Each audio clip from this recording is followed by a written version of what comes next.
வாங்க இன்னைக்கு மட்டன் கூர்கறியில் குழம்பு அண்டு வறுவல் எப்படி செய்யலாம் அப்படிங்கிறத பிக்வின் சேனலில் நாம் பார்க்கலாம். இது வந்து ப்ராப்பராக எப்படி செய்வாங்களோ பாரம்பரியமாக அந்த மாதிரி செஞ்சு காமிக்கிறேன். இப்படி செஞ்சிங்கன்னா சூப்பரான டேஸ்ட்டு வரும். இதுக்கு வந்து நம்ம ஒரு ஸ்பூன் கசகசாவை எடுத்து டோஸ்ட் பண்ணிக்கலாம், அப்படியே வறுத்துக்கலாம். இந்த மட்டன் கூர்கறிங்கிறது ஒரு ஆட்டோட எல்லா பார்ட்ஸும், கழுத்து, தொடை, நெஞ்சு, தலை, எல்லா பார்ட்ஸும் கலந்தது தான் கூர்கறி. இதில் ஒவ்வொன்றுக்கும் ஒவ்வொரு டேஸ்ட் இருக்கும். ஆனால் இது எல்லாம் கலந்து ஒரு கூறாக நம்ம வாங்கி செய்யும்போது எல்லா டேஸ்ட்டும் கலந்து வர்றதுனால பக்காவான டேஸ்ட்டும் கிடைக்கும். நீங்கள் தனியாக மட்டன் வாங்கி செய்கிறத விட பல மடங்கு டேஸ்ட்டு இந்த கூர்கறியில் வரும். அதுக்கு நம்ம கசகசா டோஸ்ட் பண்ணிட்டோம். இப்போ அதோட 2 பட்டை போட்டுக்கலாம், 3 லவங்கம், 1 ஸ்பூன் சோம்பு. இதை எல்லாம் நல்லா வறுத்துக்கலாம். தனியாக வறுத்து எடுத்து வச்சுக்கலாம். கரிஞ்சி போகாத அளவுக்கு லைட்டாக வறுத்தா போதும். லைட்டாக சூடு பட்டால் போதுமானது. ரொம்ப கரியும் கூடாது. வறுத்தோம்னா எக்ஸ்ட்ராவாக மனம் அதிகமாக இருக்கும், சுவை அதிகமாக இருக்கும். அதுக்காக வறுக்கிறோம். அப்படியே போட்டு அரைக்கிறத விட இந்த மாதிரி வறுத்து லைட்டாக சூடு பண்ணி வறுத்து செய்யும்போது சுவை அதிகமாக இருக்கும். இப்போ இதை தனியாக எடுத்து வச்சுக்கலாம். நாம் ஏற்கனவே பிக்வின் சேனலில் சிக்கன் குழம்பு எப்படி செய்யறதுங்கிறது போட்டிருக்கோம், அதை போய் பாருங்கள். இப்போ வந்து 1 ஸ்பூன் மிளகு, 1 ஸ்பூன் ஜீரகம், இதை போட்டு நல்லா வறுத்துக்கலாம். இதையும் அதே மாதிரி ரொம்ப கரிய விடக்கூடாது, லைட்டாக வறுத்தா போதுமானது. இப்போ வந்து நம்ம கொத்தமல்லி, இப்போ நம்ம எவ்வளோ பேருக்கு தேவையோ அதுக்கு தகுந்த மாதிரி, நம்ம குழம்பு எவ்வளோ வேணுமோ அதுக்கு தகுந்த மாதிரி நம்ம மல்லி எடுத்துக்கலாம். நான் ஒரு 50 மல்லி எடுத்துக்கிட்டேன். இது வந்து நாட்டு மல்லியாக இருந்தால் நல்லா மனம் சுவை ரெண்டும் நல்லா கொடுக்கும். நாட்டு மல்லிங்கிறது எப்படி கண்டுபிடிக்கணும்னா, சிறு மல்லியாக இருக்கும், உருண்ட வாக்கில் இருக்கும். இதில் நரம்பு அதிகம் வெளியே தெரியாது. இதே விவசாய மல்லிங்கிறப்ப நல்லா நீல வாக்கில் பெரும் மல்லியாக இருக்கும், நரம்பு மேலே இருக்கும். அது வந்து டேஸ்ட் அவ்வளோ கொடுக்காது. இப்போ இது பாருங்கள், சிறு மல்லியாக இருக்குது. இதோட நாம் எவ்வளோ காரம் தேவையோ, நான் ஒரு 6-7 மிளகாய் போட்டிருக்கிறேன். நீங்கள் எவ்வளோ மிளகாய் வேணுமோ அந்த மாதிரி போட்டுக்கோங்க. இதை நல்லா வறுத்துக்கணும்.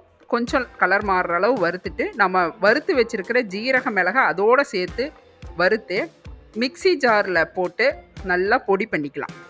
நம்ம இதில் ஜீரக மிளகு, கொத்தமல்லி, மிளகாய் இது மட்டும்தான் சேர்க்குறோம், வேறு எதுவுமே செய்யலை. இந்த சோம்பு இதெல்லாம் நம்ம இதில் சேர்க்க மாட்டோம். இப்போ வந்து கடாயில் ஆயில் விட்டுக்கலாம். நான் கடலை எண்ணெய் தான் விட்டுருக்கேன், நீங்கள் நல்லெண்ணெய் வேணுன்னா விட்டுக்கோங்க. இது வந்து நம்ம வெங்காயம் வணக்கிறதுக்காக நம்ம எவ்வளோ தேவையோ அந்த அளவுக்கு ஆயில் விட்டு அது நல்லா ஹீட் ஆனோடனே சின்ன வெங்காயத்தை நல்லா தண்ணி விட்டு கழுவி அதோட சேர்த்துக்கணும்.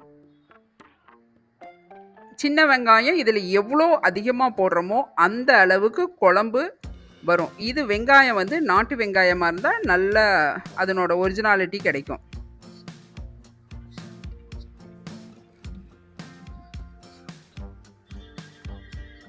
இது வந்து வெங்காயத்தை நம்ம ஆல்ரெடி நம்ம தொளிச்சு எல்லாம் வச்சுப்பாங்க, ஃப்ரிட்ஜில் வச்சுருந்து அடுத்த நாள் யூஸ் பண்ணுவாங்க. அப்படி செய்யக்கூடாது. நம்ம சமைக்கும்போது மட்டும் இந்த வெங்காயத்தை உளிக்கணும். அப்போ தான் வந்து அந்த வெங்காயத்தோட தன்மை மாறாமல் நல்ல ஒரு ஹெல்த் பெனிஃபிட்டாக இருக்கும். இந்த மாதிரி சின்ன வெங்காயத்தை உளிச்சுக்கணும். அதோட வேணால் ஒரு தக்காளி சேர்த்துக்கலாம், ஒரு சின்ன தக்காளி சேர்த்து வதக்கிக்கலாம். வெங்காயம் வந்து நம்ம வதக்கிறதுல குழம்போட டேஸ்ட்டு வரும். இப்போ வந்து வெங்காயம் வந்து ஆயிலில் நல்லா கோல்டு ப்ரௌன் வரணும், நல்லா வதங்கி வந்துடணும். அப்போ தான் வந்து அது வதங்கும் போதே வந்து அந்த மனம் வரும். வெங்காயம் வந்து கலர் மாற மாற அதனோட மனம் வந்துக்கிட்டே இருக்கும். அடுப்பை வந்து மீடியமாக வச்சு நீங்கள் வதக்கிக்கோங்க. இந்த மாதிரி நம்ம கிளறி விட்டு வதக்கிட்டே இருக்கணும். இது வந்து சின்ன வெங்காயம் நம்ம குழம்பு அதிகமாக வேணும் அப்படின்னா சின்ன வெங்காயம் அதிகமாக சேர்த்துக்கணும். இஞ்சி பூண்டை நம்ம இதுக்கு தேவைக்கு நம்ம பேஸ்ட் பண்ணி வச்சுக்கலாம். இப்போ இதோட கருவேப்பிலை சேர்த்துக்கலாம். நிறைய கருவேப்பிலை, ஒரு கொத்து கருவேப்பிலையே போடலாம். இதுக்கு கருவேப்பிலையெல்லாம் சேர்த்தும் போது நல்ல டேஸ்ட்டு, மனம் கொடுக்கும். இதில் நம்ம வறுத்து வச்சுருக்கிற பட்டை, கிராம்பு, சோம்பு, கசகசா இதையெல்லாம் சேர்த்து அவ்வளோதான். இது பெரட்டி வச்சுக்கலாம். இது நம்ம ஆல்ரெடி பொடி பண்ணி வச்சுருக்கோம்ல, மல்லி, ஜீரகம், மிளகு, வரமிளகா, அந்த பொடியோடு சேர்த்து இதை அரைக்கணும். இந்த தக்காளி வந்து நம்ம ஒரு மட்டன் கொஞ்சம் டேஸ்ட்டை தூக்கி கொடுக்க, அந்த தக்காளியோட டேஸ்ட்டு தூக்கி கொடுக்கறதுக்காக வச்சுருக்கோம், அதோடு சேர்த்துருக்கோம். இதையெல்லாம் சேர்த்து தான் வதக்கி அதோடு சேர்த்து அரைக்கணும். இப்போ நம்ம கறியை தாளித்து விட்டுறலாம். இப்போ வந்து நான் ஒரு குக்கர் எடுத்திருக்கேன். ஆனால் குக்கரில் செய்ய போகிறதில்ல. இது பாட்டம் நல்லா தடிமனாக இருக்கிறதுனால இதில் உங்களுக்கு காமிக்கிறதுக்கு ஈஸியாக இருக்குங்கிறதுக்காக இதை எடுத்திருக்கேன். இதை வச்சு நல்லா ஆயில் விட்டுறலாம். இது வந்து நான் கடலை எண்ணெய் ப்ளஸ்ஸு நல்லெண்ணெய் ரெண்டும் மிக்ஸ் பண்ணி நான் செய்கிறேன். வெறும் நல்லெண்ணெயில் செஞ்சால் இன்னும் நல்ல டேஸ்ட்டாக இருக்கும். நல்லா ஆயில் ஹீட் ஆகி வரட்டும். இதில் கொஞ்சமாக கடுகு போட்டுக்கலாம். கடுகு நல்லா பொரிஞ்சு வரட்டும். பொரிஞ்சிருச்சு. இப்போ இஞ்சி பூண்டு பேஸ்ட் அரைச்சி வச்சுருக்கோம்ல, அதை போட்டுக்கலாம். இஞ்சி 2 இன்ச் அளவுக்கு பீஸும் ஒரு பெரிய வெள்ளை பூண்டும் தொளிச்சு அரைச்சி வச்சுருக்கோம், அந்த பேஸ்ட்டை போட்டுக்கலாம். போட்டு ஆயிலோடு நல்லா எண்ணெயில் இந்த இஞ்சி பூண்டு தாளித்து விடும்போது அந்த குழம்பு வந்து அவ்வளோ டேஸ்ட்டாக இருக்கும். கறியும் வந்து நல்லா வெந்து வரும். இப்போ 2 இறக்கு வந்து கருவேப்பிலை சேர்த்துக்கலாம். அதோட இதெல்லாம் சேர்த்து அப்படியே வதங்கி வரட்டும். இப்போ வந்து நம்ம மஞ்சள் பொடி இதோடையே சேர்த்துக்கலாம். கொஞ்சமாக 1 ஸ்பூனுக்கு மஞ்சள் பொடி சேர்த்துக்கலாம். அவ்வளோதான். நம்ம குழம்பு தாளித்து விட்றதுக்கு இவ்வளோ தான். நம்ம மற்றபடியாக பிரியாணி மசாலோ அல்லது பிரிஞ்சி இலை அதெல்லாம் போடணுன்னா உங்களோட சாய்ஸு. நாங்கள் இதெல்லாம் அப்படி செய்ய மாட்டோம். இப்படி செஞ்சால் நல்லாயிருக்கும். இப்போது நாம் கழுவி வச்சுருக்கிற மட்டனை இதில் கலந்துக்கலாம். இந்த கூறு கறியை பாருங்கள். இதில் எல்லா ஆர்கன்ஸும், ஈரல், தலை, குடல், அப்புறம் சப்பை எல்லாம் இதில் கலந்து வரும். கூறுக்கறிங்கிறது இதுதான் கூறுக்கறி. இது நல்லா டேஸ்ட்டு கொடுக்கும். கால் எல்லாமே இதில் மிக்ஸ் ஆகி வரும். எல்லா சுவையும் இதில் சேர்ந்து வரும்போது இந்த மெத்தடில் நம்ம ஃப்ரெஷ்ஷாக மல்லி அரைச்சி செய்யும்போது அப்படியே மறுபடியும் எப்போ செய்வோம் அப்படின்னு எதிர்பார்க்குற மாதிரி இருக்கும். இதை வந்து நல்லா பெரட்டி விட்டுறலாம். இப்போ நாம் வந்து மல்லியெல்லாம் அரைச்சி வச்சுருக்கோம் பாருங்கள் மிக்சியில். அதோட நாம் வெங்காயம் எல்லாம் வதக்கி வச்சுருக்குறோம்ல, பட்டை, கிராம், சோம்பெல்லாம் போட்டு அதை அதோடு சேர்த்து அரைச்சிக்கலாம். நீங்கள் இதில் மிக்சியில் அடிச்சிங்கன்னா சூடு ஏறும். நீங்கள் கிரைண்டரில் நுணுக்கியும் அதை பேஸ்ட் பண்ணினாலும் நல்லாயிருக்கும்.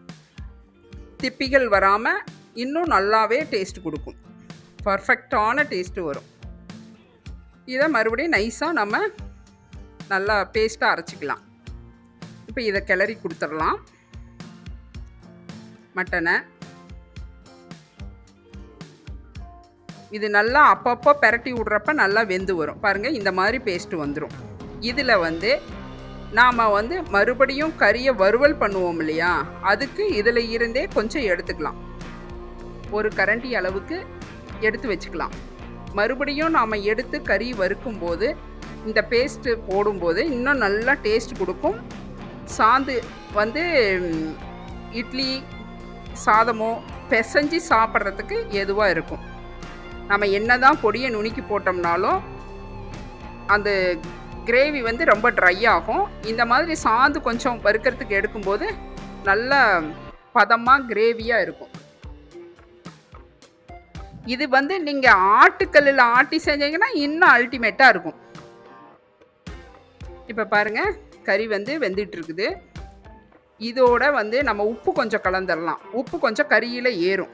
அதுக்கு தேவையான அளவு உப்பு போட்டு கொஞ்சம் பெரட்டி விட்டு ஒரு 5 நிமிஷம் கழித்து மறுபடியும் சாந்து ஊற்றிக்கலாம். நல்லா கிட்டத்தட்ட அதனோட தண்ணி, அந்த நார்மலாக வந்து மட்டன்லேருந்து தண்ணி விடும் நம்ம தாளித்து விடுறப்ப. இப்போ வந்து அந்த தண்ணி சுண்டணுன்னா உப்பு போட்டோன்னே உப்பு ஏறும். அந்த உப்பு ஏறும்போது சாந்தை வந்து நம்ம கரைச்சி விட்டுறலாம். நம்ம குழம்பு திக்னஸ் எந்த அளவுக்கு வேணுமோ அந்த அளவுக்கு நீங்கள் தண்ணி வச்சுக்கோங்க. ஒரு சிலர் வந்து ரொம்ப லிக்யூடாக கேட்பாங்க. அதுக்கு வேணும்னா அந்த அளவுக்கு தண்ணி வச்சுக்கோங்க. இல்லை கெட்டியாக வேணும், நார்மலாக வேணும் அப்படின்னா அந்த அளவுக்கு தண்ணி வச்சுக்கோங்க. குழம்போட திக்னஸ் வந்து வர்றதுக்கு சின்ன வெங்காயம் மெயின் ரீசன். சின்ன வெங்காயம் நிறைய சேர்க்கும்போது உங்களுக்கு குழம்பு சூப்பரான டேஸ்ட் கொடுக்கும். நான் தேவையான அளவு தண்ணி வச்சுட்டேன். இப்போ நான் இது குக்கரில் மூடி போட்டெல்லாம் வேக வைக்க மாட்டேன். எப்பவுமே குக்கர் வைக்க மாட்டேன். தட்டு போட்டு மூடி வேக வைக்கிறேன். இப்போ தான் நம்ம இப்படி வேக வச்சோம்னா தான் நம்ம அந்த மட்டன் வந்து அதிகப்படியாகவும் வேகாது, வேகாமையும் போகாது. நாம் அப்பப்போ பார்த்து கிளறி கொடுத்து வெந்துருச்சா, எது பற்றாக்குறையாக இருக்குது அப்படிங்கிறத பார்த்து நம்ம கரெக்ஷன் பண்ணிக்கலாம். குக்கரில் போட்டிங்கன்னா நீங்கள் எந்த மாதிரி நீங்கள் தாளித்து விட்டிங்களோ அதே அளவு தான். ஒன்றா அதிகப்படியாக வெந்துடும், இல்லைன்னா குழஞ்சி போயிடும். இப்போது கிளறி கொடுத்துட்டு மறுபடியும் மூடி போட்டு மூடி வச்சுட்டேன். பாருங்கள், இதுக்கு வந்து நான் தேங்காய், ஒரு சிலர் தேங்காயெல்லாம் சேர்ப்பாங்க. மட்டன் குழம்பு சிக்கன் குழம்பாக இருந்தாலும் நம்ம தேங்காய் சேர்த்துனோம்னா இனிப்பு சுவை வந்துடும். அதனோட ஒரிஜினாலிட்டியே குறைஞ்சிரும். அதனால் அதெல்லாம் சேர்க்காம நார்மலாக இந்த வெங்காயம், மல்லி, ஜீரகம், மிளகு இதில் வந்து ஒரு குழம்பை வச்சோம்னா தான் நல்லா சூப்பரான டேஸ்ட் கொடுக்கும். இப்போ இது வெந்துருச்சு. இப்போ வந்து நம்ம இதை வணக்கி விட்டுறலாம். இப்போது அது இருக்க குழம்ப தனியாக எடுத்துட்டு இப்போ மட்டனை மட்டும் வதக்கிக்கலாம். இப்போ இதுக்கு நான் நல்லெண்ணெய் விட்டு தான் வதக்குறேன். இந்த மட்டன் வேகிற அளவுக்கு தேவையான அளவு நல்லெண்ணெய் விட்டுக்கலாம். நல்லெண்ணெய் நல்லா ஹீட் ஆகி வரட்டும். இப்போ கொஞ்சமாக கடுகு போட்டுக்கலாம். கடுகு பொரியட்டும். நார்மலாக இந்த மாதிரி செஞ்சீங்கன்னா சுவை டேஸ்ட் தனியாக இருக்கும். இதுக்கு தேவையான இஞ்சி பூண்டு போட்டுக்கோங்க. நம்ம பி குயின் சேனலில் நிறைய வீடியோஸ் போட்டிருக்கிறோம். அதையெல்லாம் போய் வீடியோவை பார்த்து லைக் போடுங்க, சப்ஸ்கிரைப் பண்ணுங்கள். இஞ்சி பூண்டு நல்லா வதங்கி வரட்டும். இதுக்கு வந்து நான் பச்சை மிளகா ஒரு 4-5 போட்டிருக்கிறேன் கட் பண்ணி. நீங்கள் வேண்டாம் பச்சை மிளகா எனக்கு பிடிக்காது அப்படிங்கிறங்க வரமிளகா கிள்ளி போட்டுக்கோங்க. பச்சை மிளகா கொடுக்கும்போது இதனோட ஃப்ளேவர் வந்து நல்லா இருக்கும் மட்டனுக்கு. கருவேப்பிலை 2 ரெக்கு போட்டுக்கலாம். இதெல்லாம் நல்லா எண்ணெயில் நல்லா வதங்கி வரட்டும். இது கொஞ்சமாக கரம் மசால் 1 டீஸ்பூன் போட்டுக்கலாம். இது நீங்கள் அப்படி விருப்பம் இல்லைன்னா ஒரு பட்டை, ஒரு கிராம்பு இதையெல்லாம் கொஞ்சம் இடித்து இதில் போட்டாலும் நல்லா டேஸ்ட்டு வரும். அதுக்கு பதில் நம்ம கரம் மசாலா போட்டுக்கிட்டோம். இதில் இப்போது சாந்தை வந்து நம்ம எடுத்து வச்சோம்ல ஒரு கரண்டி சாந்து, அதை போட்டுக்கலாம். நாம் அப்பப்போ எதுக்காக குக்கரில் போடாமல் நம்ம தனியாக வச்சு வேக வைக்கிறோம் அப்படின்னா, கறியை அப்பப்போ நம்ம அழுத்தி பார்த்தோன்னா கறி உடஞ்சி வந்ததுன்னா வெந்து போச்சுன்னு அர்த்தம். நம்ம நசுக்கி பார்க்கும்போது அந்த எலும்புலேருந்து பிரிஞ்சு வரும் இப்படி நசுக்கும் போது. இந்த பதத்தை நாம் தெரிஞ்சு கரெக்டாக எடுக்கணும், அதிக வேக்காடு விடாமல் எடுக்கணுங்கிறதுக்காக தான் வெளியே வச்சு நம்ம வேக வச்சுக்கிறோம். இப்போ அந்த சாந்துக்கு தேவையான அளவு தண்ணி கலந்து நல்லா கொதிக்க விடலாம். இது நல்லா சுண்டி வரட்டும். இதுக்கு தேவையான கொஞ்சம் உப்பு போட்டுக்கலாம். ஏன்னா நம்ம இதில் இந்த சாந்துக்கு உப்பு போடலை. அதனால் இது லைட்டாக கொஞ்சம் 1 டீஸ்பூன் உப்பு போட்டு இதை நல்லா வேக விட்டுறலாம். இந்த பச்சை வாசம், இந்த மல்லியோட பச்சை வாசம் போகிற அளவுக்கு நல்லா கொதித்து வெந்து வரட்டும். இந்த மாதிரி நம்ம கிரேவியாக செய்யும்போது நம்ம இட்லிக்கெல்லாம் தொட்டு சாப்பிட்றதுக்கு, சாதத்தில் பிசைஞ்சு சாப்பிட்றதுக்கும் சூப்பராக இருக்கும். நீங்கள் இந்த மசால் போடாமல் நார்மலாக வெங்காயம் மிளகாய் போட்டு வணக்குனீங்க அப்படின்னீங்கன்னா நீங்கள் பிசைஞ்சு சாப்பிட இருக்காது, ட்ரையாக இருக்கும். அதுக்காக வேண்டி இந்த மசால் சேர்த்து நம்ம செய்கிறோம். இந்த கரம் மசாலா போடும்போது இந்த கறியோட சுவையை டேஸ்ட்டு தூக்கி கொடுக்கும். இப்போது அது நல்லா வாசம், பச்சை வாசம் போயிடுச்சு. இப்போ நம்ம எடுத்து வச்சுருக்கிற மட்டனை அதோடு சேர்த்து நல்லா கிளறி கொடுத்துடலாம். இந்த மசால் வந்து அந்த மட்டனோட பிடிக்கிற வரையிலும் நல்லா கிளறி விட்டு வேக விட்டுக்கலாம். அதுக்கு தகுந்த மாதிரி சாந்தை நமக்கு எந்த அளவு சாந்து வேணும், திக்காக வேணுமா, கிரேவி பதம் வேணுமா, அதுக்கு தகுந்த மாதிரி வச்சு நல்லா கிளறி கொடுத்துடலாம். இந்த மசால் வந்து அந்த மட்டனில் உள்ற பிடிக்கணும். ஏன்னா இது ஃப்ரெஷ் கிரேவி, அதுக்காக. இது நல்லா இப்போது நல்லா வெந்து வந்துருச்சு. இப்போ கட் பண்ணி வச்சுருக்கிற மல்லியை வந்து தூவி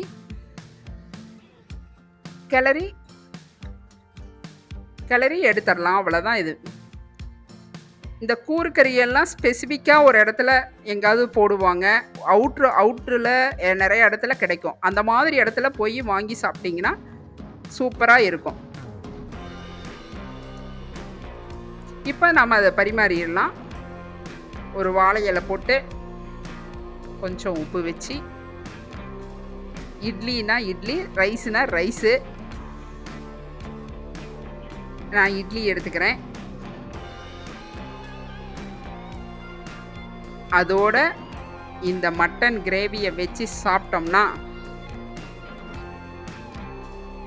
இதில் வந்து எல்லாம் அந்த கொழுப்பு இதெல்லாம் சேர்ந்து வர்றதுனால இன்னும் டேஸ்ட்டு நல்லா கொடுக்கும். இதில் பிரியாணி செய்யும்போது இன்னும் அல்டிமேட்டான டேஸ்ட் இருக்கும், டிஃப்ரெண்ட்டான டேஸ்ட் இருக்கும். அதை இன்னொரு வீடியோவில் நான் உங்களுக்கு செஞ்சு போடுறேன். பாருங்கள், இந்த மாதிரி கிரேவி பதமாக வச்சு இட்லியை வச்சு சாப்பிட்டோம்னா அப்படி ஒரு டேஸ்ட்டாக இருக்கும். இதே மாதிரி வீடியோவை பார்த்து நீங்களும் செய்யுங்க. பி குயின் சேனல் லைக் பண்ணுங்கள், சப்ஸ்கிரைப் பண்ணுங்கள்.